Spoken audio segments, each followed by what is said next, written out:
Hello folks. Yeah, just here, these are some flagons I threw the other day, and they're kind of just at the stage where I'm about ready to put some strap handles on. But as is the case often, sometimes there may be a little bit of fine tuning that you want to do to the shape just while it's at this stage. So that's basically what I'm doing. So just simply damp the wheel head a little bit like that. Not much. Tap center.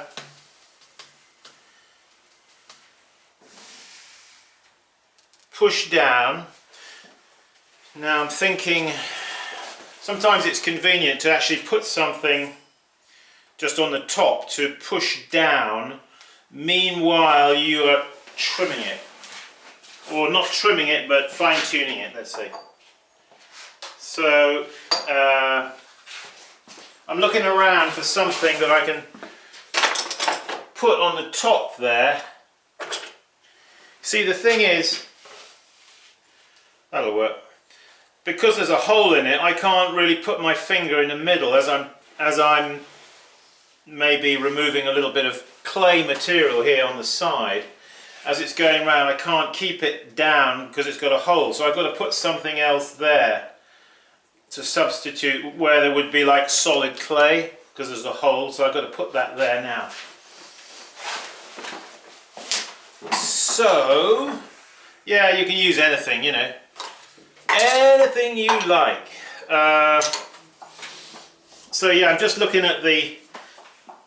So there's that finger. Now, sometimes it's convenient, wet that little finger, okay, when you put it there. It gives it a little bit of lubrication. And I'm using my throwing stick. Simon, you use that throwing stick for everything. Well, you do actually. But I'm using the side of the throwing stick here as a kind of rather blunt trim tool, and I'm using it to just do a little bit of minor shaving, let's say, you know, minor shaving of the clay, just perhaps to, as I say, fine tune the form a little bit. La la la la.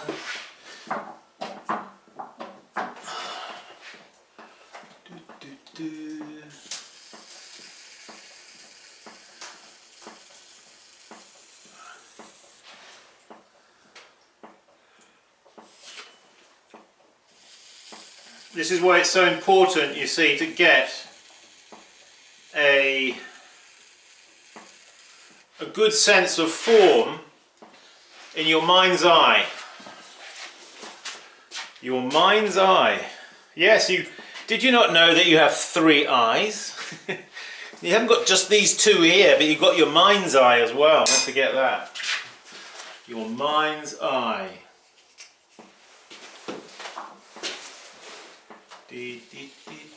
So, sort of 90, I mean, I'm being fussy here maybe, but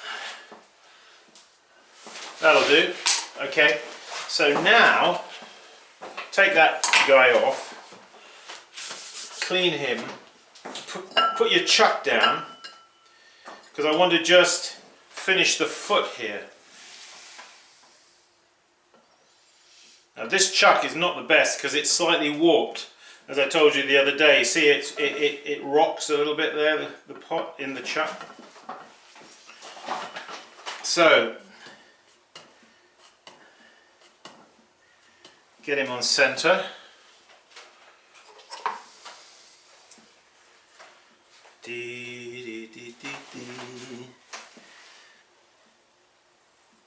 So I'm just changing the angle here a little bit.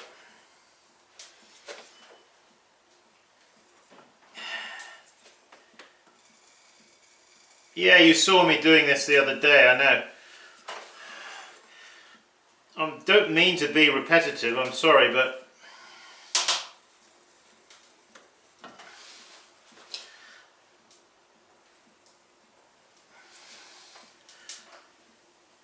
so after let's just bring the camera in here for a little detail, just to, and we'll talk about this in a little bit of detail, but not much detail, but you know what I mean. So that's too close. Come on, yeah, there. So yeah, so here you see I want an angle just a little bit. My throwing stick can get me an angle so-so, but I wanted to bring the angle a little bit further, you see.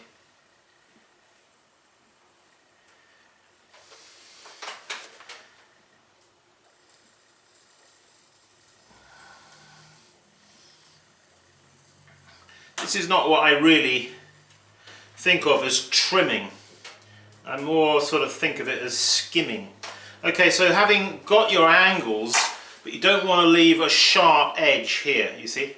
So you always want to just take your finger, you see, take your finger and just push it there in there against that hard, sharp edge. It just serves to round it off a little bit. Okay, that's what I wanted you to see, that finger. Blunten that edge. Pull it back. Yeah, some little things I'm telling you today that are just sort of little. Well, you see, that's what it's about, isn't it? It's the finer details. So that's those two. I've got some more over here. Yes. So as I look at it, you see, I'm looking at it, although I thought it was as good as I could get it when I threw it, now I'm looking at it and I'm thinking, oh, it's got a bit of a, I don't know whether you can see it, but my mind's eye tells me it's a little bit, it needs taking down there a little bit, you see. So you want to look for that form, that good shape, that fully flowing form without an interruption. So I see that there as an interruption. We don't like being interrupted. Right, so we're going to get rid of those interruptions. Tap center. Now there's a thing, you see. I know we've talked about this many times, but you really ought to learn how to tap center if you're serious about this pottery business.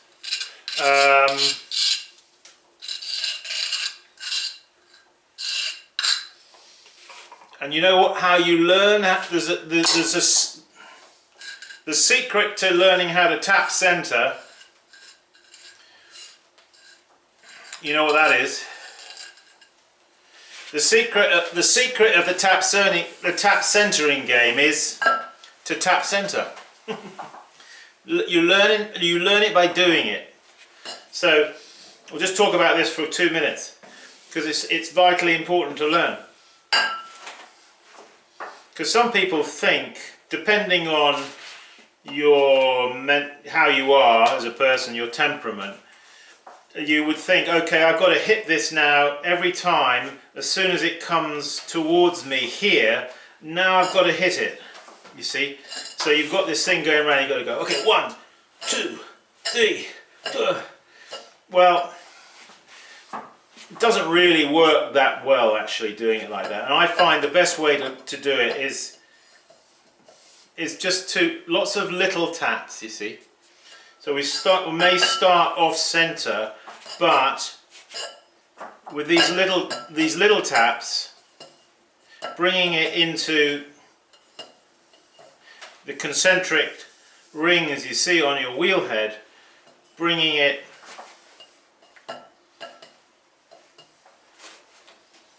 Let's bring the camera in and do that just a bit. I just feel it is important.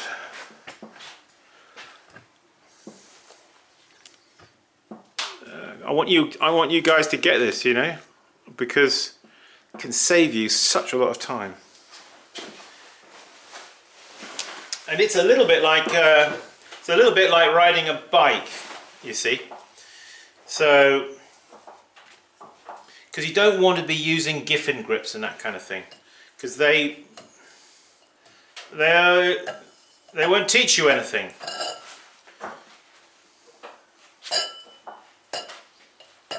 So initially, yeah, while it's wildly off center like that, yeah, I'll hit it towards the center, you see?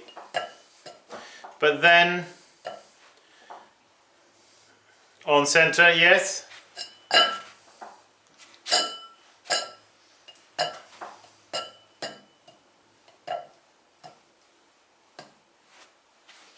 Now, hold a stationary object.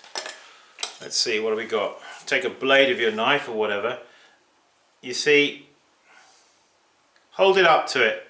Now, this is not actually perfectly round, but you'll see how good you are. Test yourself. Okay, knock it off. You see, those are the little taps. You see that? Don't have the wheel going too fast.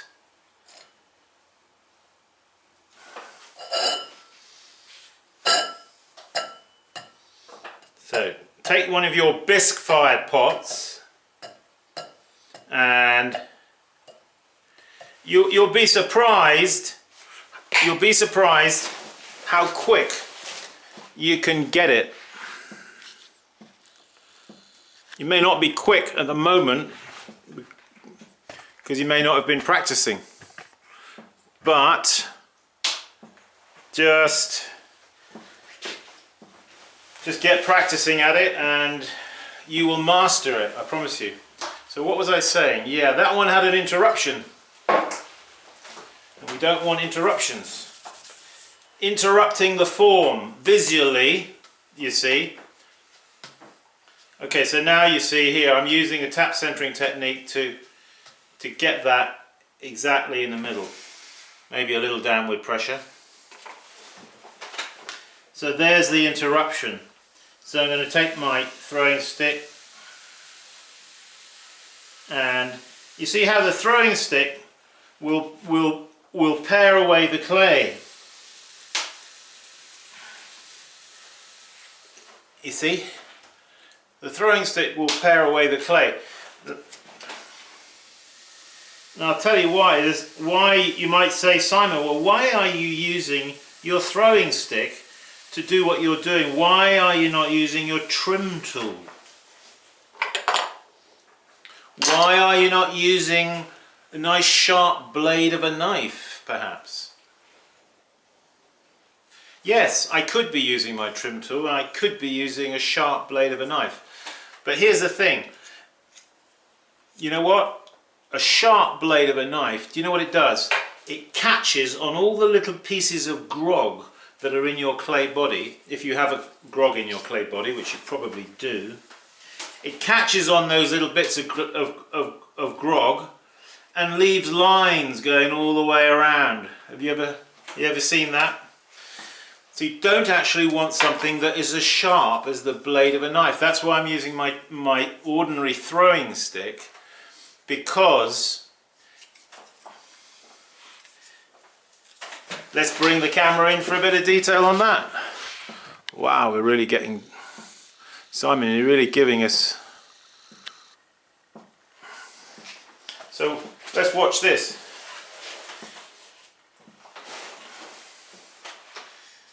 So, hand here, just in case hand, you see. And I'm holding this so you can see this. Hopefully it'll work.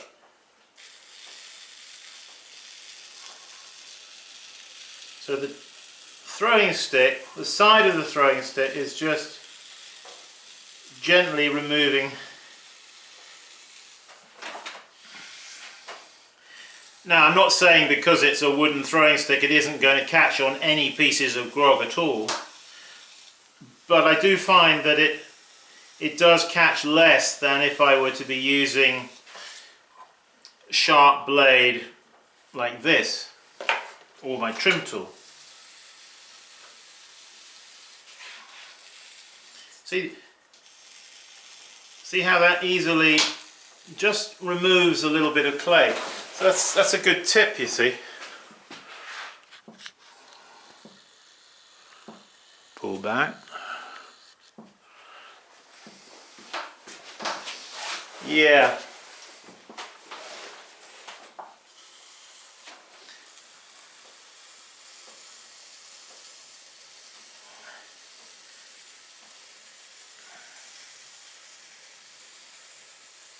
So I'm getting rid of those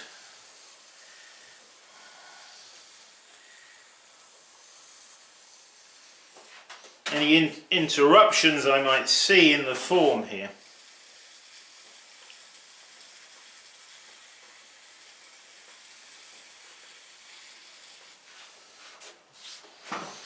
It's not that I want to labour over it, you know, excessively at all. This is just a little bit of, yeah, as I say, fine-tuning. That's it, really. Give him a couple of taps and he'll release. Yeah, that's better. That's done the trick, you see. Okay, let's get this on centre approximately. Now we want to do the foot. So when you use a chuck like this, okay, I can't tap centre, because what happens is it goes like that, or goes like this, you see, in the chuck. So first thing to do is make sure the chuck is approximately on centre. Now I'm going to have to just do this manually a little bit, you see, because I can't. Okay, so you want this here, across here, you want that parallel with your wheel head, you see. You don't want this up at an angle like that, because that'll indicate that it's not properly in the chuck. But so long as that is flat, parallel with the wheel head, you'll be okay. Now I'm looking at that as it's going around and I'm telling me that's good enough. That's good enough for what I'm going to do right now. Because I'm not really carving a foot or doing anything. All I'm doing is, yeah, a little bit of fine tuning, you see.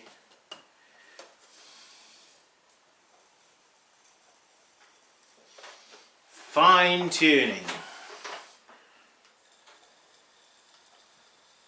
Dee dee dee dee dee dee dee dee dee. Do do do do do do do.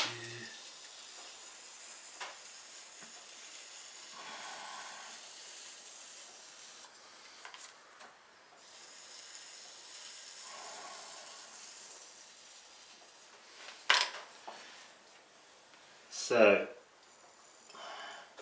yeah, change the angle. Now what we want to do is, just with a damp finger, just oop. Careful, Simon, you're going to knock it for 6. You see, just there, with your finger, just smooth over that sharp edge. Yeah, there he is. How about that? So, just hold this up to the camera. So, yeah. So these on the base, you see, I don't trim out the base. They are just as thrown, cut off. You can see the twisted wire there, and that little feature or detail at the bottom. And there it is. So yeah, thanks for joining us, folks. I've got 2 more to do. Please go to my website, simonleachpottery.com. If you're interested in one of those trim tools, then I'm having a batch of 50 made. So if that interests you, write to me, because I'm taking reservations, as it were. Not reservations, but you know what I mean. If anybody wants one and they want to put their name down for one, I'll keep it for you, you see, and then I'll email you when I've got it, and then you send me the money, etc., and I'll send it to you. They're good little tools. I like them. Apart from that, we have our workshops as usual, and my next workshop here is March 12th and 13th. March 12th and 13th. And I've probably got at least 3 spaces on that workshop. So if anybody wants to join us here, Millheim, Central Pennsylvania, 16854 is the zip code. Then if you're thinking about wanting to come on a workshop, that workshop has 3 empty spaces. We can only take a maximum of 5 or 6 at a push. 6 absolute maximum. I don't usually have it that full. We usually don't go more than 5. So you get plenty of attention, And it doesn't matter if you think, oh well, I'm only a beginner, I only just started doing this. You know, if you're a beginner and you've never done this before, then get along here, for heaven's sake, before you get into bad habits. Bad habits! No, but don't worry if you're a beginner, because I very much like teaching beginners, because it's nice to get people, I think, off to a good start. Sometimes, you know, people have got to unlearn bad habits. And so, yeah, just getting yourself grounded and a good foundation is actually really good and important. So, yeah, think of, and there's other dates, April, May, June. Look there on my website, simonleachpottery.com, and see what takes your fancy. But just to say, March 12th and 13th, we've got 3 spaces. And I'm trying to fill them. So, you know, it's better that the workshop is more people than just say 1 or 2. I don't like teaching a work. I don't give workshops for 1 person. It's 2. I need minimum of 2 people. So otherwise you don't, you know, it's too intense just for 1 person. Anyway folks, I hope something here has been of help to you. Fine-tuning. Fine-tuning the form and getting rid of interruptions. Hey, keep practicing and I'll see you.